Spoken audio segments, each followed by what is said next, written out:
कानों से भगवत चर्चा नहीं सुहाती। बस वो बात बताओ जिससे हमारी कामना की पूर्ति हो जाए। जो कहो हवन कर दे। जो ये हवन से, ये ताबीज बांधने से, ये घोड़े की नाल की अंगूठी पहनने से ये बुरा लगेगा सबको। कुछ नहीं होता, कुछ नहीं होने वाला। तो ये सब हरि के अनुचर हैं, सब हरि के अनुचर हैं। जानकी नाथ सहाय करे तो कौन बिगाड़ सके नर तेरो। ये शुक्र शनिचर राहु के सब क्षण में वही है तेरे चेरो।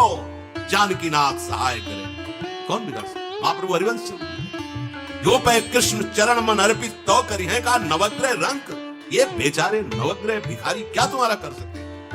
यदि तुम बादशाह श्री कृष्ण के दास हो तो ये चाहे जिस नक्षत्र में बैठे हो तुम्हारे अनुकूल चलेंगे, तुम्हारे अनुकूल चलेंगे। अपने को चढ़ा दो श्री हरि के चरणों में और हरि से विमुख हो तो, लेकिन ये सेवक हरि के हैं और हरि के तुम विमुख हो तो ये प्रसन्न हो ही नहीं सकते, तुम्हारा पतन ही होगा। पर ये संसार समझता है भगवान नाम से मतलब नहीं, भगवत आराधना से मतलब नहीं। अरे भाई ये लोकपाल हैं। जानते हो भक्त को भी काम क्रोध क्यों सताता है। ताकत नहीं इनकी प्रवेश कर जाए, अहंकार है इसलिए। भगवान को अहंकार अच्छा नहीं लगता, इसीलिए भगवान के सब दूत हैं चढ़ बैठते हैं। देख तू कितना बड़ा साधक, कितना बड़ा भजनानंदी, दिखा हमें। अब फेल तो मैं भगवान की शरण तो हो ना, भगवान की शरण। और भगवान की शरण में हो जाए तो यही महासुख प्रदान करने लगते हैं। और कोई नहीं, के लड़का बच्चा है। द्वारिकाधीश के पुत्र रूप में कौन प्रकट हो रहा है। भगवान कामदेव। प्रद्युम्न अवतार है, साक्षात कामदेव है। कामदेव साक्षात आ रहे हैं। हम प्रभु से विमुख हो, कोई हमारा सहयोग कर सकेगा, कोई नहीं कर सकता। और अगर करने गया तो वो भी उल्टा टंग जाएगा। ये भी बात समझ लो। भगवान देख लो, हम आपको उदाहरण बता रहे थे तो कैसे काशी नरेश, पौंड्रक ये सब मिलकर भगवान के विरोध में हुए। भगवान ने सुदर्शन चक्र को छोड़ा, काशी नरेश पौंड्रक सबका उद्धार किया। और काशी नरेश का पुत्र था सुदक्षिण। उसने विचार किया कि ये तो बहुत बड़े अपमान की बात है।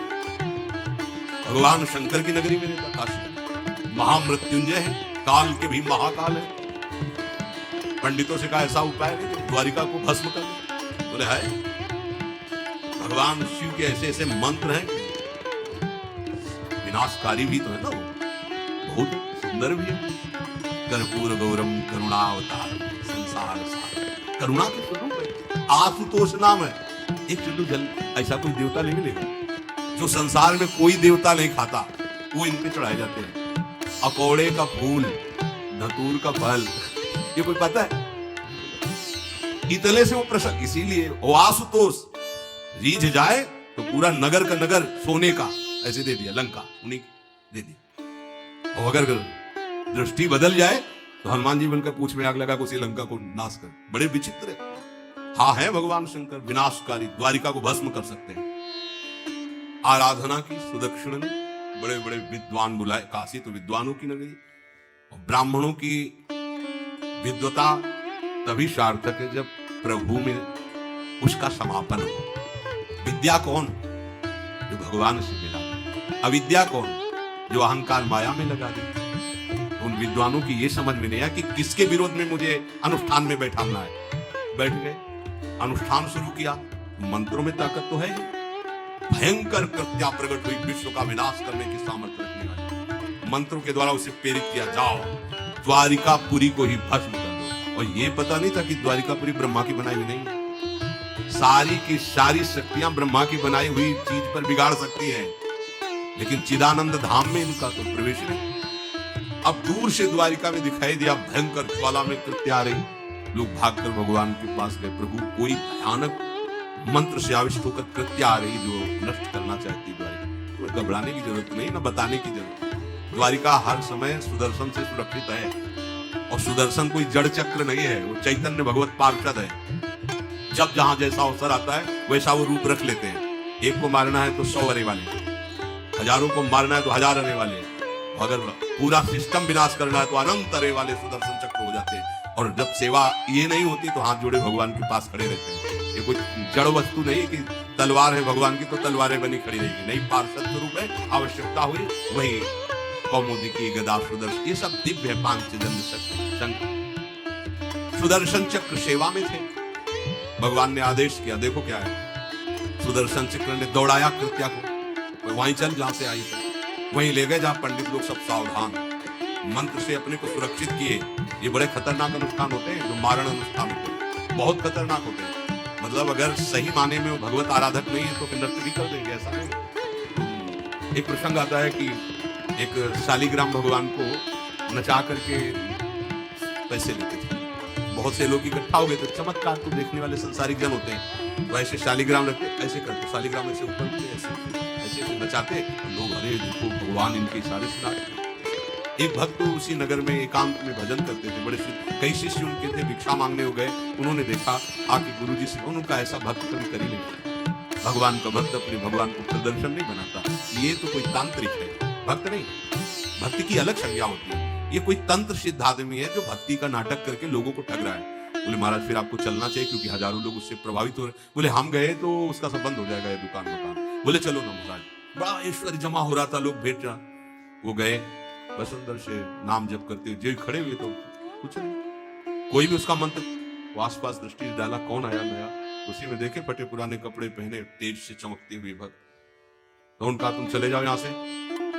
उनका नहीं, हम चले जाने के लिए नहीं आए, हम आपको बताने आए, नाटक मत करो, अगर सही आराधना करो इनकी तो ये लोग क्या देंगे, ये तो परम पद दे देंगे, शालिग्राम भगवान है, आप भगवान का ऐसा प्रदर्शन करते हो। अब लोगों का विरोध शुरू हुआ, क्योंकि इतने बड़े संत जब बोल रहे तो सब लोग, और उसको बहुत बुरा लगा कि हमारी तो शायद दुकान बंद हो गई। और एकांत में जाकर उसने मूठ का प्रयोग किया, ये मारण होता है मंत्रों से। एक खप्पर में आग जैसी जलती है, उसमें अभिषिक्त करके भेजा जाता है, और जिसके पास भेज दिया गया वो उल्टी में खून, शौच में खून, 2-4 जितना समय रखा गया उसके अनुसार मर जाएगा। पर ये साधारण लोगों की, भजनानंदियों के ऊपर नहीं। भजन वाले मत डरे, साप ताप रोग शोक, किसी का श्राप भी आपको छू नहीं सकता। कोई ताप, कोई दोष, कोई रोग, कोई मारण, कोई मूठ, किसी की सामर्थ्य नहीं। राधा राधा राधा, जिनके चरणों में सुदर्शन चक्र बसता है वो है किशोरी जी, जो लाल जो हाथ में रखते हैं ना, श्री जी के चरण चिन्हों में सुदर्शन चक्र है।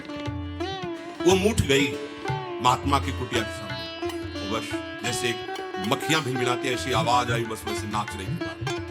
तो वो डेहरी के पास आए और उनका, हमारी दृष्टि में भगवान के सिवा कोई नहीं, आप में भी भगवत शक्ति है, क्या आप ये नहीं समझते हैं कि निरपराध के लिए मारण किया गया?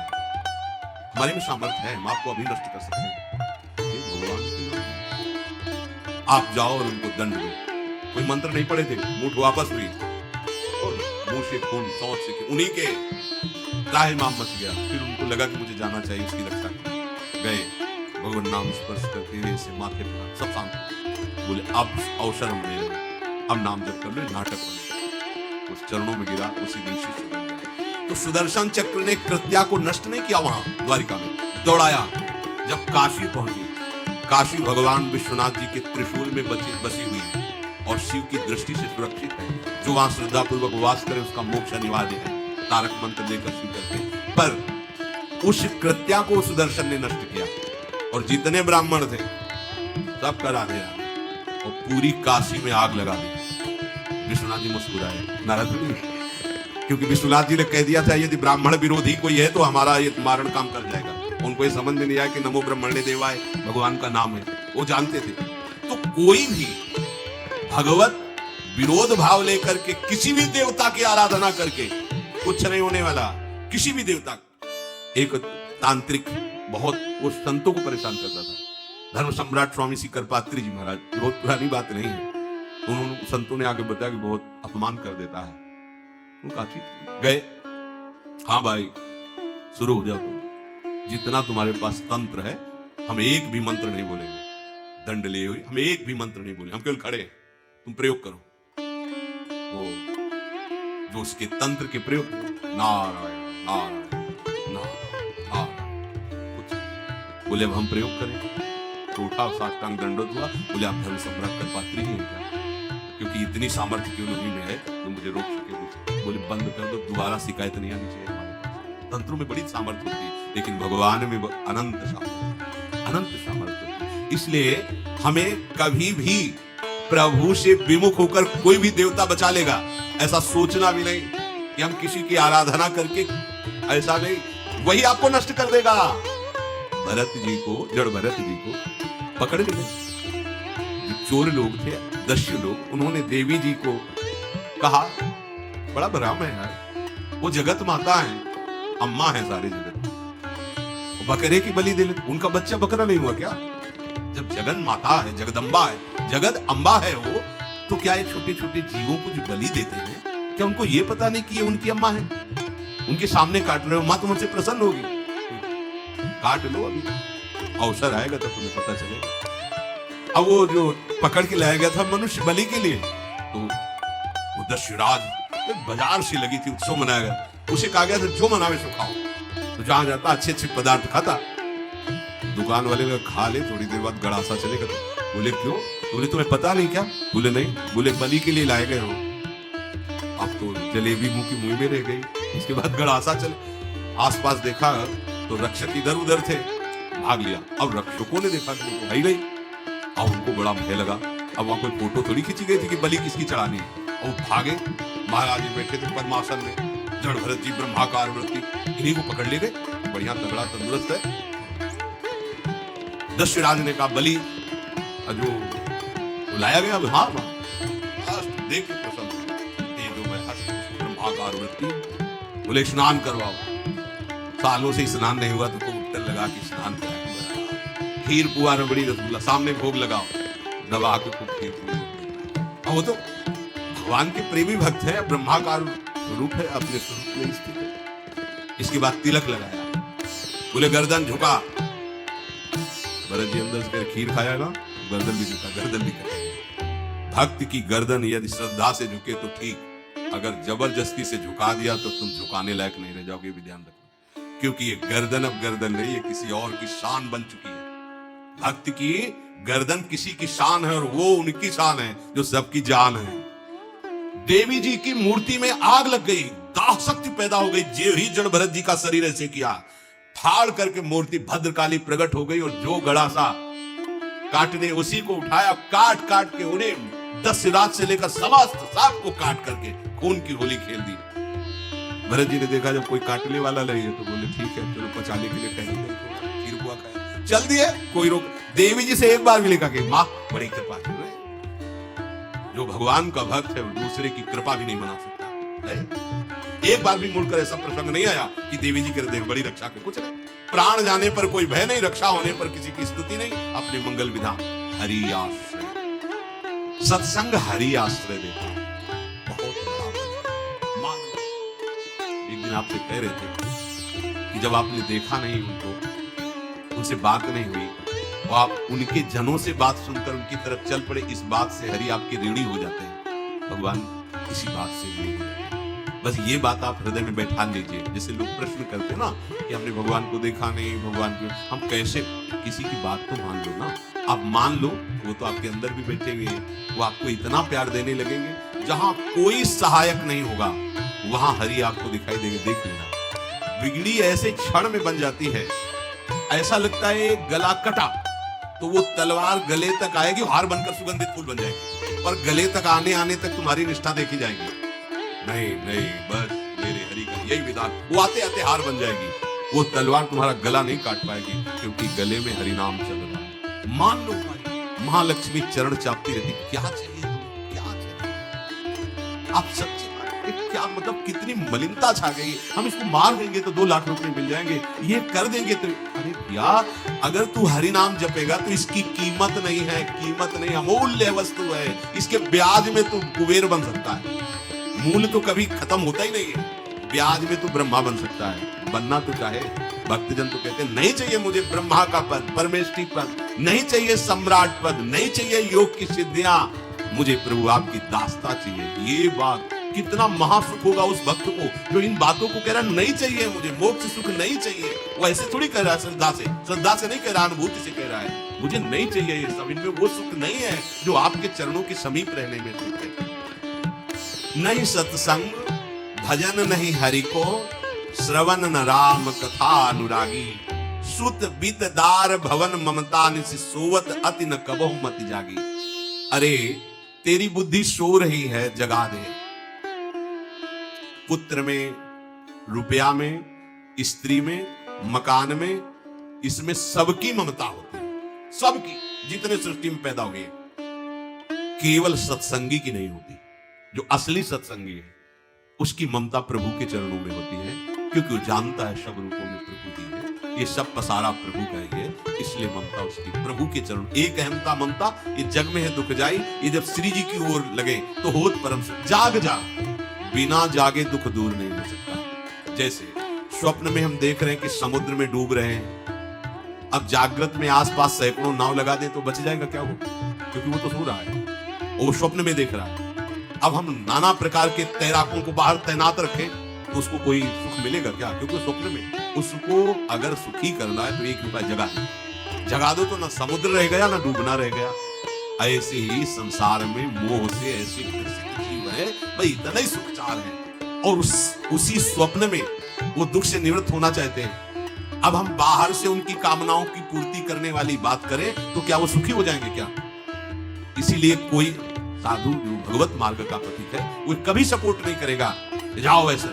वो जाओ ऐसा ही है जैसे उस स्वप्न में समुद्र में डूब रहा है, बाहर से हम जल जहाज नाव तैराक सब लगा रहे हैं, लेकिन वो नहीं सुखी होगा। क्योंकि उसके सुख का कारण तब बनेगा जब स्वप्न हटे। स्वप्न तब हटेगा जब वो जागे। जो सपने सिर काटे कोई, बिन जागे दुख दूर न होई। तो उसको जगा दो। साधु जन क्या करते हैं? जगा देते हैं। जागो, कहा मोह निशा सब सुवनिहारा, देखे स्वप्न अनेक प्रकारा, यह जग जामिन जागे जोगी। भगवान से तूने वियोग कर रखा है, तुम जगो। जीव ही जगोगे तो जे ही जाने जग जाए हेराई, जागे जथा स्वपन भ्रम जाई। कोई नहीं। एक कल श्लोक मत्ता परतरम नान्यत किंचित अस्ति धनंजय, मेरे सिवा कोई नहीं। ये कब पता चलेगा? जागने पर। तो हमें ये बहुत कुछ दिखाई दे रहा है, स्वप्न है। हुमा कहूं मैं अनुभव अपना, सत हरि भजन जगत सब सपना।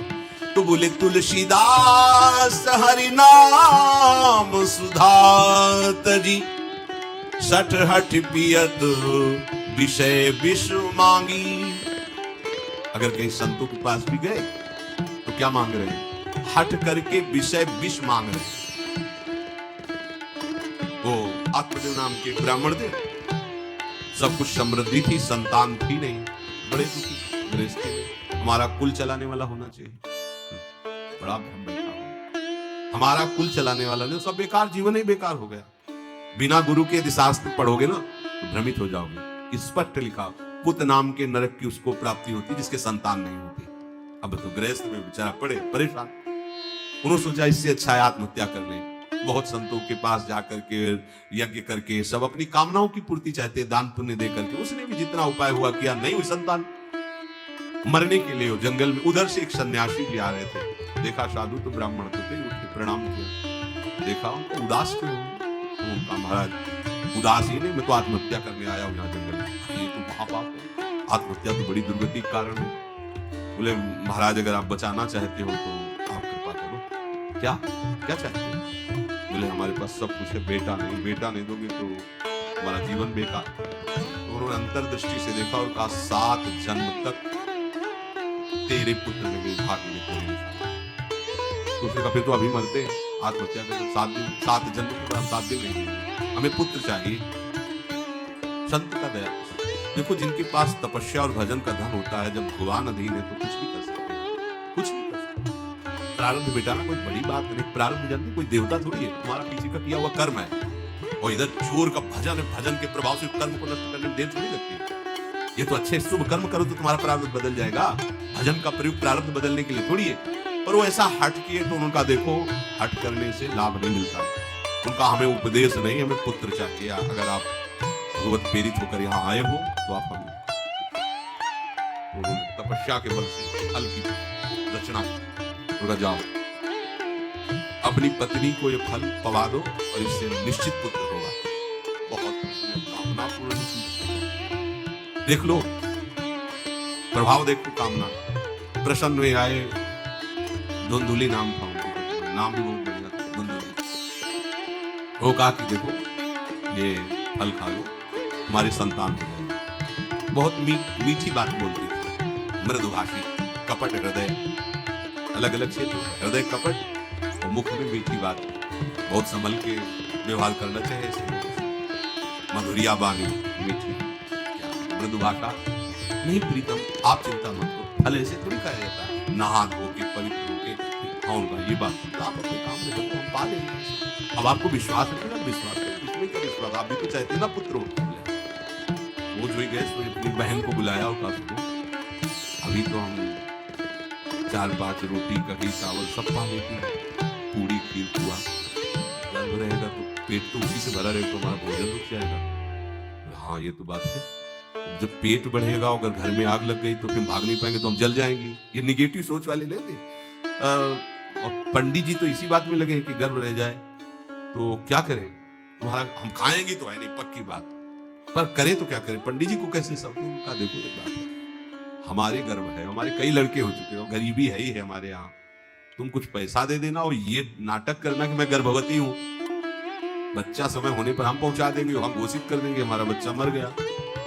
तो पंडित जी को तुम नाटक में बताते रहना कि गर्भ है, बच्चा हो गया, पंडित जिसके दिन आप बच्चा हो गया है, तो दूध पिलाने की समस्या आएगी, बोले ये तुम कह देना कि पहला बच्चा हमारे वक्षा स्थल में दूध नहीं, हमारी बहन का था तो मर गया बच्चा, तो उनको बुला लेती तो बात बढ़िया बात हो। परीक्षा के लिए फल गाय को खवा दो, गाय को खवाया, ठीक समय पर गोकर्ण जी को दिव्य तेजो में बालक कान केवल और गाय के बड़े ही विद्वान भगवत संत के द्वारा कहा था 7 जन्म तुम्हारे भाग्य में, बच्चा नहीं तो नहीं है, देखा गाय के गोकर्ण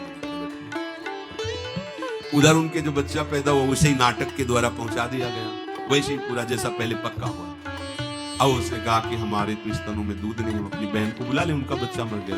हाँ हाँ हमारा बच्चा स्वस्थ होना, आप बुला लो, उसको हम धन भी देंगे, वो हमारे बच्चे की सेवा करे। अपने नाम से जोड़ करके उसका नाम रखा धुंधकारी, धुंधुली और धुंधकारी, अज्ञान का साक्षात। अब जैसे ही वो अवस्था बढ़ती गई तो उसके पापाचरण बढ़ना शुरू हुआ, बच्चों के साथ खेलता, खेलते हुए बच्चों को उठा लेता, कुएं में डाल देता, घोर अत्याचार। गोकर्ण जी हर समय भजन साधन शास्त्र स्वाध्याय। जब और बड़ा हुआ तो माता जी को अपने डंडों से रोज पूजन करता, पिताजी को गाली लात थप्पड़, पिताजी तो रो पड़े। गोकर्ण जी से कहा कि बेटा हमारी गाय से प्रकट हुए पर भरोसा आप ही का है, बचा सकते हो, तो बोले पिताजी एकांत जंगल में जाकर भगवान श्री हरि का पूजन करो। उन्होंने 2 श्लोकों को उपदेश किया। दूसरा श्लोक के धर्मम भजस्व सततम त्यजलोक धर्मान सेवन सदा साधु पुरुषं जय काम कृष्णाम अन्यस्य गुण दोष चिंतन मास मुक्त्वा सेवा कथा रसो नितराम त्रिवत्वम। हे पिताजी अब तुम लोक धर्म का त्याग करके भागवत धर्म को स्वीकार करो, एकांत में जाकर साधु महापुरुषों के संग से उनके उपदिष्ट उपदेश के अनुसार आचरण करो, प्रभु की लीला कथा सुनो, ना कोई कामना ना कोई तृष्णा, किसी के गुण दोष का वर्णन मत करना और सदैव भगवत सेवा भावना में रहना, इसी जन्म में तुम्हें भगवत प्राप्त। वो तो उधर गए, इतनी पिटाई की उसने माँ की, माँ कुएं में गिरकर आत्महत्या कर दी। फिर तो मनमानी आचरण, कुछ वैश्याओं को रखा और चोरी करके लाया। वैश्याओं ने सोचा किसी दिन पकड़ा जाएगा ये और हम, तो उसके हाथ पैर बांध दिए चारपाई में, ला के मुख में अंगार, वो मरा भयानक प्रेत। कामना ने क्या किया, सर्वनाश। किसी को हरि विमुख होकर कभी सुख मिल सकता है? आप संतों के पास जाइए, अपनी कामना रखिए। हम ये नहीं कहते कि कामना तुम त्याग पाओगे, कामना रखिए, भगवान के पास जाइए, अपनी कामना रखिए, क्योंकि आप कामना से युक्त है। पर छूट इतनी दे दीजिए कि जिसमें हमारा मंगल हो वो करना। जैसे नारद जी भगवान से अपनी कामना रखते हैं कि हमारा ब्याह करवा दीजिए, और बाद में एक छूट दे देते हैं कि जेहि विधि होए नाथ हित मोरा। तो हरि को अच्छा लगेगा, गुरुजनों को अच्छा लगेगा कि इस कामना से इसका कोई जीवन बाधित नहीं होगा, वो पूर्ण भी कर देंगे। और अगर लगा कि इसका पतन हो जाएगा तो आप रोते रहो तो भी कामना की पूर्ति नहीं करेंगे। उत्तम बात तो ये है कि कामना हरि की प्राप्ति की करो, वो सर्व सुख स्वरूप है। किसी का अन्य आश्रय अन्य बल ना लेते हुए अपने श्यामा श्याम के चरणों का आश्रय लेकर निरंतर भजन करो तो ये अनुभव हो जाएगा कि सुख किसे कहते हैं। अभी तुम्हें परिचय नहीं मिला, सुख किसे कहते हैं। सुख सच्चिदानंद है, सुख एक रस है, सुख अविनाशी है। वो सुख सदैव बढ़ता रहता है, घटता कभी नहीं। एक रस होते हुए भी प्रतिक्षण वर्धमानम है, कभी कभी अंत नहीं होता इस सुख का। ऐसे अनंत सुख के लिए हमें मनुष्य जन्म मिला है। प्यारे इसे मत खोइए, हर समय राधा राधा राधा राधा राधा। और किसी को दुख मत दीजिए, कोई गंदा नशा मत कीजिए, कोई गंदे आचरण मत कीजिए, गंदा भोजन मत कीजिए जिससे अन्य जीवों को कष्ट हो। ऐसा कोई भोजन स्वीकार मत करो। इसी जन्म पे आप देख लेना, इसी जन्म में आपको वो वस्तु मिल जाएगी, निहाल हो जाओ। हम किसी पक्षपात की बात नहीं करते। अगर इस छाती को बचपन से अभी तक ऐसा तो हम कह देते भाई आगे कुछ भी हो, कोई भी हमारी गलती हो, हम ये मान सकते हैं, पर हमें ये पता चला कि बचपन से आज तक जलता ही रहा, कभी शांति नहीं मिली, भागता ही रहा पर कभी विश्राम नहीं मिला। हम ये आपको कह रहे हैं कि जैसा प्यार प्रभु वैसा अन्यत्र कहीं कभी कहीं नहीं। और प्रभु के प्यार का मूर्तिमान स्वरूप हमारी प्यारी जी निहाल कर दिया प्रभु ने, प्यारी जी के चरणों का आश्रय और उनका परिचय देकर।